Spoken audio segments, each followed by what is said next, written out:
This film is intended for eye surgeons for training and education purposes. Viewer discretion is strongly recommended.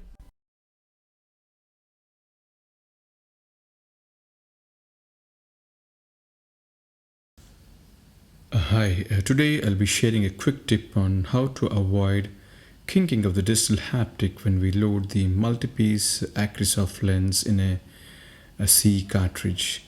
Well, this has been quite a commonly asked question for me by many of my friends.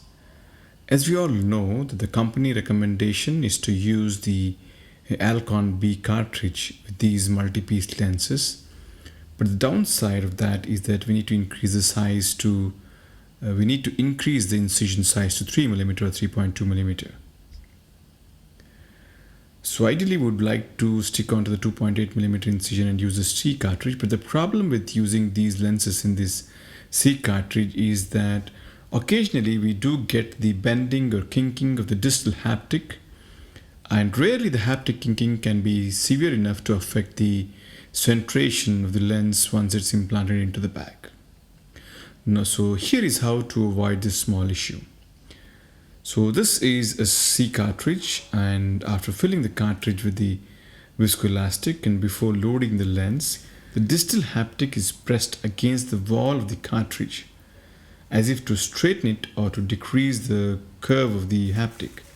This is just a momentary effect of just trying to stretch it slightly to make it more straighter.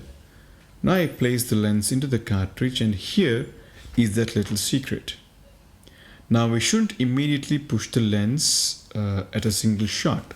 The lens is just kept there for a few seconds. The optic is pressed firmly against the floor of the cartridge, and after a few seconds the lens is gently nudged a little forward, and then the orientation of the distal haptic is checked.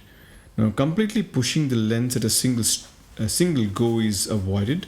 Couple of what I call a small test pushes are to be made to ascertain the haptic orientation is right and it is unlikely to bend or get kinked. And once we're sure about that, we can proceed to implant the lens.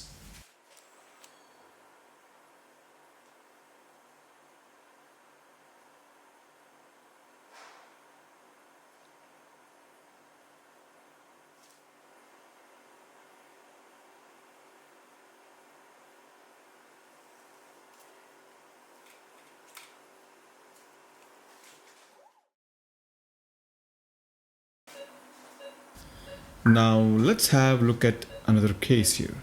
I am repeating all the same steps. The haptic is initially pressed against the wall of the cartridge. The lens is then placed and very slowly pushed in. The optic is pressed against the floor of the cartridge.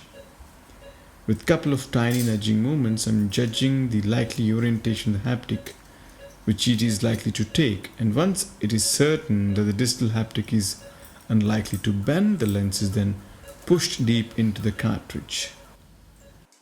The lens is then implanted into the eye.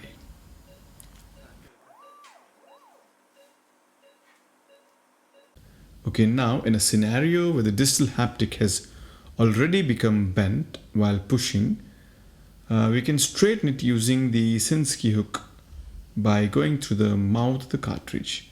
Just go it, hook the haptic and then straighten it out. I do hear from my junior colleague that they find implanting a multi-piece hydrophobic IOLs like the Acrysof or the Sensa 3-piece quite intimidating.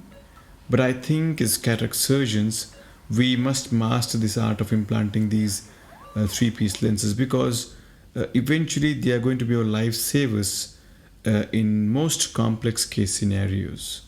So there's no excuse for not learning this technique. And to summarize, well, the first tip would be to avoid pushing the plunger immediately. This will surely bend the distal haptic. The second would be always try to be slow and steady. That is the way to go. Try to make these small to and fro motions to assess the way the haptic configuration is turning out to be. Then push the lens deep into the cartridge. And lastly, and probably the most important trick, is to keep these lenses warm. The hydrophobic material becomes hard quickly in the cold temperature of the OR. So typically we keep it outside in the prep room near a lamp and get the lens into the OR just before it is to be implanted. The warm lens is very malleable and easy to work with. And that's it. Thanks for watching and hope this helps.